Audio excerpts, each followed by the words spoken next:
कि जमीन पे रहना। तो तू बिग बॉस जीत गया, तू ऐसे होगा तो खत्म हो जाएगा। नकली कोई भी वीडियो डाल सकता है ताकि दंगे हो जाएं, फसाद हो जाए, हिंदू मुस्लिम लड़ाई हो जाए। डायरेक्ट बेड पे गिरा और बेड लगता है एसकेएफ डेकोर का था, खड़ा हो गया साला।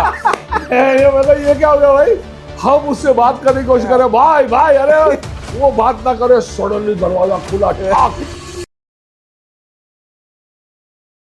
हेलो दोस्तों, मैं Naseem Khan, founder of the brand bull, और आज मैं आपका फिर से स्वागत करता हूं एक बहुत ही बेहतरीन एपिसोड के लिए। और आज के स्पेशल गेस्ट हैं हमारे बिग बॉस सीजन 3 के विनर और फिल्मी दुनिया में अपनी पहचान बना चुके, बड़े बड़े स्टारों के साथ में काम कर चुके। और वो फिल्मी दुनिया में नहीं, वो उनके बेटे हैं। जब भारत अपनी नई नई पहचान बना रहा था, उनके पिताजी ने भारत को वो नाम दिया, वो पहचान दिलाई जो आज भी लोगों के दिलों में बनी रहती है। हम बात कर रहे हैं दारा सिंह जी की, और आज उन्हीं के बेटे हैं हमारे साथ में, बिंदु दारा सिंह जी। तो चलिए शुरू करते हैं।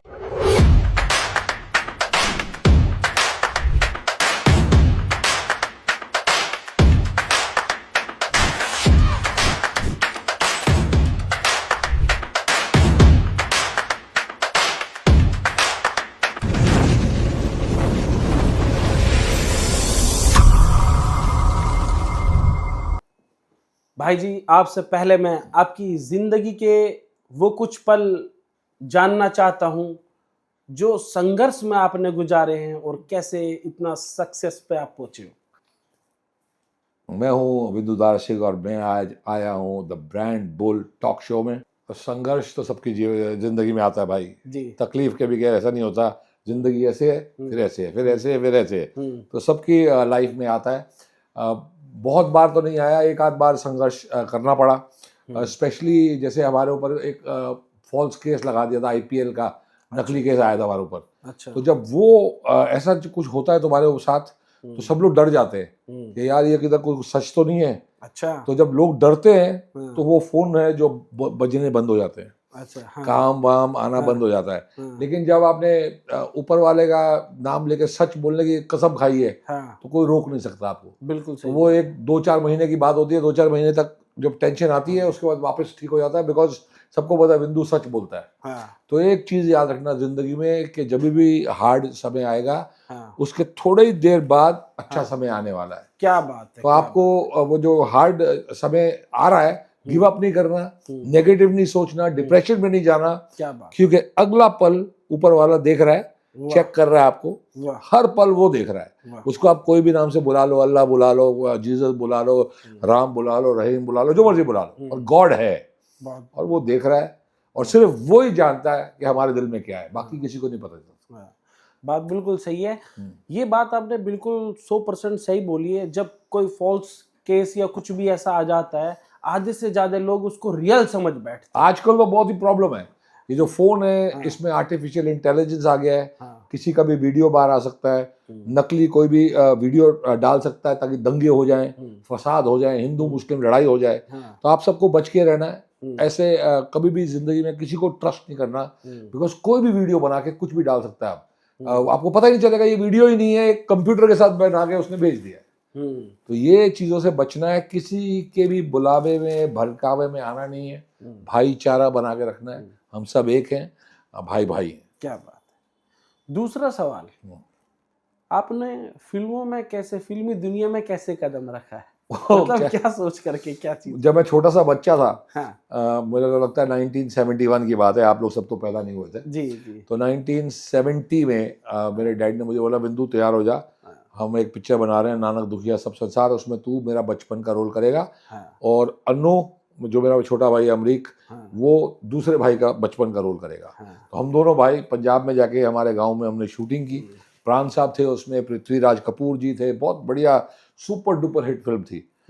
तो हमने जब वो शूटिंग करने गए और मेकअप हमारे मुंह पे लग गया, तो बड़ा मजा आया मुझे, और मुझे लगा यार मैं तो यही काम करूंगा। क्या बात। तो उसके बाद 3-4 पिक्चरों में मैंने डैडी के बचपन का रोल किया, मेरे भाई ने नहीं किया। और मैं दिल में सोच लिया था कि आपके डैडी जी ने तो भारत को उस दौर में नाम दिया है जब ये शुरू हो रहा था। वो उन्होंने इंडिपेंडेंस के बाद से ये लोग ने स्टार्ट किया है और 50s 60s में बहुत इन्हें नाम दिया भारत को कुश्ती में। जी यही चीजें हैं जो खाली उन्होंने कुश्ती में ही नहीं, एक्टिंग में, रामायण में, हर चीज में, राज्यसभा में भी रहे हैं वो। बिल्कुल राज्यसभा में भी रहे। उन्होंने बड़ा योगदान दिया है भारत को, हाँ। एक नाम रोशन किया है उन्होंने, बहुत अच्छा लगता है। बिल्कुल। और आज हमारे सामने आप बैठे हैं तो आपके मुंह से सुन रहे हैं उनके बारे में, हमने तो सिर्फ पढ़ा है। बिल्कुल, वो देशभक्त थे वो। जी हमें हमेशा याद रखना चाहिए, मातृभूमि जो है वो हमारी माँ है और इंडिया फर्स्ट सबके दिल में होना चाहिए। हमें ये नहीं सोचना चाहिए सिर्फ गवर्नमेंट करेगी हर चीज़, क्योंकि गवर्नमेंट तो करेगी जो करेगी, लेकिन हम सब, हमारा भी कर्तव्य फर्ज बनता है कि हम भी कुछ दें। जिस धरती पे हम पैदा हुए हैं, हम लोग किस्मत वाले हैं जो इंडिया में पैदा हुए। बिल्कुल सही बात है। हाँ, एक चीज़ और बताइए, जैसे आप मूवीज़ में काम करते हैं, उसके पीछे की कुछ कहानी है? उसके पीछे की कहानी ये है कि मैंने जैसे अभी अक्षय, सलमान, इनके साथ ज्यादातर फिल्में, 6 फिल्में, 7 फिल्में इनके साथ ही कर दी हैं। फिर अजय देवगन के साथ 3-4। तो ये क्या होता है, इसमें मैंने कभी सेक्रेटरी रखा ही नहीं। अच्छा। जिंदगी भर मुझे काम अपने आप घर पे बैठे आता रहा और मैं करता रहा जी। तो वो आई थिंक इसलिए होता है कि जितना, मतलब एक्टर मैं जैसा भी हूँ, ठीक ठाक हूँ। अरे दबा करके ठीक ठाक नहीं, लोगों के दिलों पे राज करते हैं। लेकिन जो लोग हमारे साथ काम करते हैं, मेन चीज वो होती है कि जिस तरीके से तुम्हारी पर्सनालिटी अंदर से तुम कैसे हो, उसकी वजह से वो लोग वापस तुम्हारे साथ काम करते हैं। अगर आप चीटर हो, नखरेबाज हो, तंग करने वाले हो, तो एक फिल्म के बाद बोलते भाई उसको नहीं लेना। लेकिन जो लोग अच्छे होते हैं और टाइम पे पहुंचते हैं, मजे से काम करते हैं, बिल्कुल तंग नहीं करते, उनका काम कभी खत्म नहीं हो सकता। अच्छा। हाँ, तो ये चक्कर है। इसीलिए जो मैं इतने सालों से काम कर रहा हूँ, मुझे लगता है कि मेरे 1971 वाली तो बात नहीं है, पर 84 आई थिंक 93 94 से स्टार्ट हुआ हूँ और आज तक कभी भी ऐसा टाइम नहीं आया कि काम बिल्कुल नहीं था। अच्छा। 2-4 महीने तो ये बताया, वो थोड़ा सा 2-4 महीने ही चला वो, 2-3 महीने, और उसके बाद वापस स्टार्ट हो गया। तो ये चक्कर ये है कि तुम्हारा थिंकिंग जो है वो बहुत जरूरी है। पॉजिटिव रहो, पॉजिटिव सोचो। और फिल्म इंडस्ट्री का एक जो मेकअप है ना, मैं खुद का, मेरा ब्रांड है ओलैक मेकअप का। अच्छा। तो एक बार मुंह पे मेकअप जिसके लग जाए, वो फिर वो फिल्म इंडस्ट्री से निकलना, छूटना बहुत मुश्किल है। ये भी एक अलग ही टाइप का नशा है। क्या बात है, क्या बात। अच्छा, जैसे ये शूट होता है, ठीक है, काफ़ी हीरोज होते हैं, जैसे आप सलमान खान के साथ में कर रहे हैं, शाहरुख खान के साथ में कर रहे हैं, या अक्षय कुमार के साथ में कर रहे हैं, कुछ इनकी ऐसे अनसुनी सी कहानी? वो बहुत कहानियां, ये बहुत बढ़िया। एक आदमी बताइए उनको। सलमान जो है वो बहुत ही बढ़िया इंसान है। अच्छा। दोस्तों के दोस्त है और उनकी थिंकिंग ऐसी है कि मैं, दोस्तों के दोस्त है और दुश्मनों के दुश्मन है। लेकिन उनकी थिंकिंग ऐसी है कि बिंदु, मेरे लिए मेरी फैमिली नंबर 1। अच्छा। फर्स्ट फैमिली के बाद जो मेरा फ्रेंड्स एंड स्टाफ, ये मेरे लिए मैटर करते हैं। अच्छा। तो इनमें कुछ गड़बड़ नहीं होनी चाहिए, वरना मेरे दिल में बहुत दर्द होता है। बाकी मुझे कोई फर्क नहीं पड़ता, भाड़ में जाए, बाकी सब कुछ मैं देख लूंगा।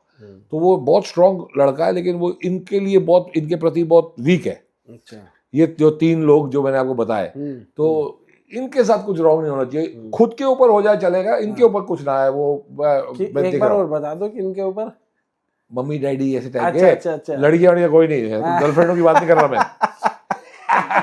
तो सलमान जो है, उसके साथ हमारे बहुत किस्से हैं। एक दिन हम पार्टी कर रहे थे, गर्व पिक्चर की शूटिंग खत्म हो रही थी। अच्छा। वो खत्म हो गई थी, आई थिंक नेली, या चल रही थी, लास्ट एंड आ रहा था, अरे खत्म, लास्ट डे। अच्छा। लास्ट डे पिक्चर का पैकअप हुआ और सबने बोला भाई क्या कर रहे हो, तो वेंकी चिकन वाला है, उसने एक क्लब में हमें बोला यहाँ आ जाओ पार्टी कर लो।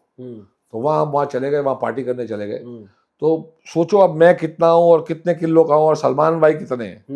मुझे बोलते बिंदु मेरे कंधे पे आ जा। क्या बात है। अब मैं कहा यार भाई तेरा कंधा, तेरी पीठ तोड़ दूंगा मैं, नहीं आना, कंधे पे आ तू। और वो जब अड़ जाता है तो साला उसको रोक नहीं सकता फिर कोई। बैठ गया ऐसे यहाँ बैठ गया और मेरे को कंधे पे बिठा लिया।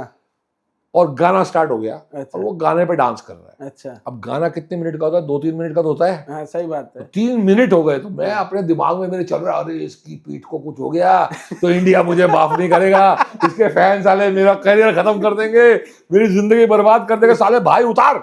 नहीं, एक और गाना, अरे तेरी तो 2 गाने हाँ, 6-7 मिनट। हाँ, 90 किलो वाले आदमी को, मैं अभी तो ज्यादा हूँ, हाँ, तब 90 किलो था, हाँ। 90 किलो वाले आदमी को उठा के क्या 6 मिनट तक सलमान खान नाचता रहा। बहुत तो बढ़िया। ये जो पावर है उसके अंदर वो अलग ही पावर है। ऐसे ऐसे किस्से हमारे साथ होते रहते हैं। एक आधा और मजेदार कोई किस्सा ऐसा बता दीजिए। अक्षय कुमार, हाँ, अक्षय कुमार का। अक्षय कुमार के साथ मैं शूटिंग कर रहा था कम बख्तिश की। अच्छा। तो कम बख्तिश की हम लोग शूटिंग अमेरिका में की थी मोस्टली, पर थोड़ी सी इटली में भी की थी। तो जब इटली में की तो वो बोलता है चलो चलो शॉपिंग करने चलते हैं। तो हम सब चले गए शॉपिंग करने। वो मिलान में शॉपिंग करने चले गए। वहां से जब शॉपिंग वॉपिंग खत्म कर दी तो घर आए। तो मैं गाड़ी से उतर गया, मैं भूल गया कि मेरा बैग है उस गाड़ी के अंदर। तो जैसे मैं ऊपर गया, मैं कहा मेरा बैग, दरवाजा वापस खोल के मैं बाहर निकला, देखा तो अक्षय कुमार सामने खड़ा है। सुनी क्यों है? मैं कहा मेरा बैग। बोला जा जा जा लेके आ। तो मैं गया, जैसे मैं गया भाई, उधर मेरा चड्डी पड़ी है, उधर मेरी टी शर्ट पड़ी है, उधर मेरा निक्कर पड़ी है, गाड़ी तक मेरे कपड़े हैं पूरे होटल में अलग अलग एक एक करके डाले हुए हमने। तो ये ऐसे कॉमेडियां करने का उसमें बहुत मजा आता है। मतलब उन्होंने कर दिया था ये काम। वो ऐसे टांग खींचने में, मजे करने में, ऐसी ऐसी चीजें करने में उसको बहुत मजा आता है। बहुत बढ़िया। तो क्या जैसे सलमान खान या अक्षय कुमार ने कोई ऐसी आपको टिप्स दी प्रेरणा के रूप में? जो अक्षय कुमार, जब मैं बिग बॉस जीता जी, तो अक्षय कुमार बहुत खुश हुआ और उससे अभी बात की, शाबाश सुनी। मुझे, हम सबको पता था कि तू जीतेगा, हम बड़े खुश हैं। मैं उसको बोला ही था, उसकी वजह से बिग बॉस में गया था मैं नियरली। अच्छा। तो मैं उसको बोला, बाहर आया, बोला सुन ली एक चीज याद, जमीन पे रहना। क्या बात है। तो ये जो अक्षय कुमार की बात है कि जमीन पे रहना, वो आज तक जमीन पे ही है। वाह। कहाँ तक वो पहुंच गया, पर उसका फेवरेट एडवाइस तो 1 सेकंड में उसने मुझे दी कि जमीन पे रहना, कि तू बिग बॉस जीत गया, तू ऐसे होगा तो खत्म हो जाएगा। वाह। ये सब भूल जा, टाइम जो है वो अच्छा आता है बुरा आता है, पर जमीन पे ही रहना, उड़ना मत। बहुत बढ़िया। ये आपने बहुत अच्छी बात बताई है। दोस्तों, अगर आप भी सक्सेस पा रहे हैं तो जमीन पे रहिए, उड़ो मत, वरना कब नीचे गिरोगे पता नहीं चलेगा। बिल्कुल, जैसे कि हमारे नसीम भाई पा रहे हैं सक्सेस। बहुत सुन रहा हूँ भाई मैं तेरे बारे में, धबाधब फर्नीचर की फैक्ट्री है, फर्नीचर SKF डेकोर। और अभी तो सुना तू बहुत ही बड़ा कोई गेम करने जा रहा है, इतने लोग, दुनिया खुश हो जाएगी, क्या चक्कर है ये? वो एक्चुअली में ऐसा है, हमारा नाम जो है ना SKF डेकोर बहुत बड़ा है। आज के टाइम में अगर लग्जूरियस फर्नीचर या इंटीरियर किसी को चाहिए होता है ना, हाँ, तो वो गूगल सर्च करता है तो सबसे पहले हमारा नाम आता है गूगल के फर्स्ट पेज पर। क्या बात है। और पर डे कम से कम भी 300 से 400 क्लाइंट आते हैं। अब हम हर जगह तो पहुंच नहीं सकते, तो इसीलिए हमने सोचा क्यों ना लोगों को जोड़ करके काम करें, उनके भी काम हो जाए और हमारा भी नाम बना रहे। अच्छा। तो इसलिए लोगों को हम फर्नीचर मैन्युफैक्चरर को और इंटीरियर डिजाइनर को खुद से जोड़ रहे हैं और जोड़ करके बिजनेस कर रहे हैं। तो यानी कोई भी सिटी, कोई भी कंट्री में हो, हाँ, तो आपको जो कांटेक्ट आएगा आप वहां का आदमी दे दोगे। बस बस बस। क्या बात है, सुन लिया आपने। तो इमीडिएटली जो भी डिजाइनर्स हैं, जो भी मैन्युफैक्चरर्स हैं, SKF डेकोर के साथ जुड़े, because this is fantastic innovation. क्या बात है, क्या बात। एक चीज और जानना चाहता हूँ आपसे। भाई, जैसे बिग बॉस का है, आप बिग बॉस सीजन 3 के विनर रहे हैं, तो उसकी कुछ अनसुनी सी बातें बताइए। उसकी अनसुनी सी बातें बहुत है। सच क्या है वहां का? देखो, सच सुन लो। बिग बॉस का सच ये है कि बिग बॉस में कुछ भी झूठ नहीं हो सकता, कोई भी स्क्रिप्ट नहीं हो सकती। आज तक लोग मुझे पूछे बिंदु यार स्क्रिप्ट थी, वहाँ कोई स्क्रिप्ट हो नहीं सकती, बिकॉज वहाँ बड़े बड़े लोग गए, बहुत बड़े लोग गए और हार के आए। वो लोग कभी जिंदगी में नहीं हारते, वो भी बिग बॉस में जाके हार के आए। तो ये ऐसा शो है। लेकिन इस शो के अंदर आपकी फितरत, आपकी असलियत, आपकी सच्चाई, आपकी झूठ, जो भी आपके दिल में है वो टीवी पे दिख जाता है। पता नहीं क्या जादू है शो का, आप छुपा नहीं सकते। आप सोचो कि मैं अंदर जाके एक्टिंग कर लूंगा, उल्लू बना दूंगा लोगों को, कुछ नहीं, सब कुछ दिख जाएगा। अगर आप कमीने हो तो कमीने दिख जाओगे, और अगर आप अच्छे हो तो अच्छे दिख जाओगे। ये ऐसा शो है, कुछ भी पर्दा नहीं डाल सकता अपने असलियत पर। मतलब पूरा लॉयल है ये एक तरीके से, पूरा, और वो भी रियल। रियल या तो आपको वो ये बना देगा या उजाड़ देगा। उजाड़ देगा। क्या अब वो कभी काम ही नहीं मिलेगा जिंदगी में, और या तो बहुत काम मिलेगा। तो बिग बॉस में जाने का ये फायदा है कि जो बन गई लाइफ तो डबल ट्रिपल हो जाता है रेट बाहर आने के बाद, सब कुछ एक्स्ट्रा मिलने लग जाता है। तो बिग बॉस ये है। फिर बिग बॉस में बहुत सारी चीजें होती हैं ऐसी ऐसी जो पर्दे पर नहीं दिखती, हम जैसे देखते हैं। एक आधी बात बताओ जो पर्दे पे नहीं दिखाते वो बता बताएंगे। दो पर्दे पे क्या। देखो बिग बॉस में जब हम जाते थे कोई भी कभी मिल नहीं पाता, अच्छा लेकिन बिग बॉस 3 के टाइम पे मुझे याद है कि हम लोग थे और बहुत बारिश पड़ रही थी। अच्छा इतनी बारिश पड़ रही थी, इतनी बारिश पड़ रही थी कि हमको लग रहा था बाप रे ये क्या हो क्या रहा है। तो सडनली ऊपर से वो कोई ऊपर आके कोई पानी वानी जमा होने लग गया, तो वो लोग पानी को निकालने की कोशिश कर रहे थे सेट पे, अच्छा बिग बॉस के घर के सेट पे। हाँ और वो जो आदमी साफ कर रहा था हाँ ऊपर, वो छत बहुत ऊपर होती है, मतलब मेरे हिसाब से 40 फुट 30-40 फुट ऊपर होती है, इतनी हाइट की छत। अच्छा और वो छत टूटी क्या बात है। और वो आदमी नीचे गिरा। ओ किस्मत देखो उस आदमी की, डायरेक्ट बेड पे गिरा। और बेड लगता है एसकेएफ डेकोर का था, खड़ा हो गया साला। ये मतलब ये क्या हो गया भाई। हम उससे बात करने की कोशिश कर रहे, भाई भाई, अरे वो बात ना करे। सडनली दरवाजा खुला, ठाक 3-4 एकदम शक्ल भी नहीं देख सकते, ऐसे आते हैं वो लोग। हाँ। जो वो फुल टाइम बैठे रहते बाहर, हाँ, अच्छा। शक्ल भी नहीं दिखेगी उनको, खाली मास्क को नीचे करके आ जाएंगे, पूरा कवर्ड। वो आए, उसको लेके सीधा बाहर, और वो चल के चले गया। 30-40 फुट से गिरा। तो जो जब तक कुछ मौत नहीं आनी, जब ऊपर वाले ने लिखा है तब तक तभी आएगी। वो मरने वाला होता है किधर भी और गिरता, थोड़ा लेफ्ट राइट, सीधा बैठ के अंदर आके गिरा। तो ये किस्मत है, मजेदार। तो ये बिग बॉस की बात है जो किसी और ने नहीं देखी, पर हमने देखी, जो घर में थे। अच्छा एक चीज और बताइए, आज के लोग जो इन्फ्लुएंसर हैं, बहुत हर कोई चाहता है बिग बॉस में जाना। हाँ हाँ। तो 2-3 टिप्स ऐसी बता दीजिए हाँ। जो वो फॉलो करके कर सकें, मतलब कैसे क्या है बिग बॉस में जाने। कुछ लोग फंस भी जाते हैं इसमें जाने के लिए, कई लोग पैसे भी दे देते हैं दूसरों को, लेकिन उनके साथ में ये हो जाता है। जिंदगी में अगर आप 5 करोड़ रुपए दोगे तो भी आप बिग बॉस में नहीं जा सकते, ये रूल है। तो ये तो भूल जाओ कि पैसे देके आप बिग बॉस में कभी जा सकते हो, बिल्कुल कोई नहीं जा सकता। बिग बॉस में जाने का तरीका यही है कि 1 करोड़ आदमी ट्राई करता है बिग बॉस में जाने के लिए, लेकिन 13 लोग ही जा सकते हैं। और उनके पास 100 शैतानों की एक टीम है। वो 100 के 100 शैतान बैठ के डिसाइड करते हैं कि कौन जाएगा। तो इसमें किसी का भी इन्फ्लुएंस नहीं चलता, सलमान का भी नहीं चलता, किसी का भी नहीं चलता। कोई ये नहीं बोल सकता कि इसको बिग बॉस में भेज दो और ये चले जाएगा। जब वो फंस जाते हैं कई बार, तो वो हम लोग से भी आइडिया लेने लग जाते हैं। तो हमने 1-2 लोगों को भी भेजा है, लेकिन वो भी वो टेस्ट को पास करके ही अंदर गए हैं। अच्छा। जैसे मुझे याद है, मैंने उसको भेजा था, वो हमारा है, वो जब गया अंदर तो अच्छी तरह करके आया, और ये बाबा की फौज करेगी मौज करके वो आया, और सलमान के साथ उसके बाद में पिक्चरें भी की। तो ये जो है शुक्ला जैसे लोग, मतलब वो सिद्धार्थ शुक्ला नहीं था, दूसरा शुक्ला था, बहुत अच्छा करके आया था। तो हमने जैसे एडवाइस दी कि इसको भेजो, ये चलेगा। जैसे मेरे को लगता है शाबाश खान बिग बॉस के लिए टू गुड है। जिस दिन बिग बॉस में जाएगा मजा आ जाएगा, लेकिन वो शाबाश को ले नहीं रहे। मैंने देखा है तो मुझे समझ के बाहर है कि शाबाश को क्यों नहीं ले रहे। लेकिन उनकी अपनी कैलकुलेशन है। तो वो 100 लोग मिलके डिसाइड करते हैं कि बिग बॉस में किसको लेना है, और फिर वो लेते हैं। तो वो जो क्राइटेरिया है, जो उसको पास करने का क्राइटेरिया है, बहुत ही हार्ड है। और वो हमें नहीं समझ आता। कई बार हमें लगता है कि इसको लो, वो नहीं लेते, फिर दूसरे को लेते हैं, उनको इसको क्या दिया है, ये तो फ्लॉप है। तो वो लोग भी चकमा खा जाते हैं। गलती होती है। हमारे सोडी पाजी हैं, उनको भी बिग बॉस में जाना है। क्या बात है। याद रखना भाई, बिग बॉस वालों, तारक मेहता का उल्टा चश्मे वाला सोडी है, वो भी आने वाले हैं बिग बॉस में। तो अब ऐसे लोग, शाबाश सोडी, ऐसे लोग जब जाएंगे तो बहुत मजा आएगा। लेकिन मेन चीज यही है कि बिग बॉस के अंदर वो 100 लोग डिसाइड करते हैं, और कोई भी मतलब किसी की सिफारिश नहीं चलती, कभी नहीं। और कोई भी जो बच्चा बॉम्बे जाता है काम करने, मुंबई में पहुंचता है, किधर भी काम करता है, प्लीज याद रखें, कोई भी अगर आपसे पैसे मांगता है तो आपको वो काम कभी नहीं मिलेगा। वो आपको लूटने के लिए पैसे मांगे जा रहे हैं। पैसे देके कभी काम नहीं मिलता, कभी जिंदगी में काम नहीं मिलता। लड़कियां खास तौर से बच के रहें। कोई इंसान आपको फंसाने की कोशिश करता है कि भाई आपको मेरे साथ कुछ करना पड़ेगा, ये वो, तभी भी काम नहीं मिलेगा।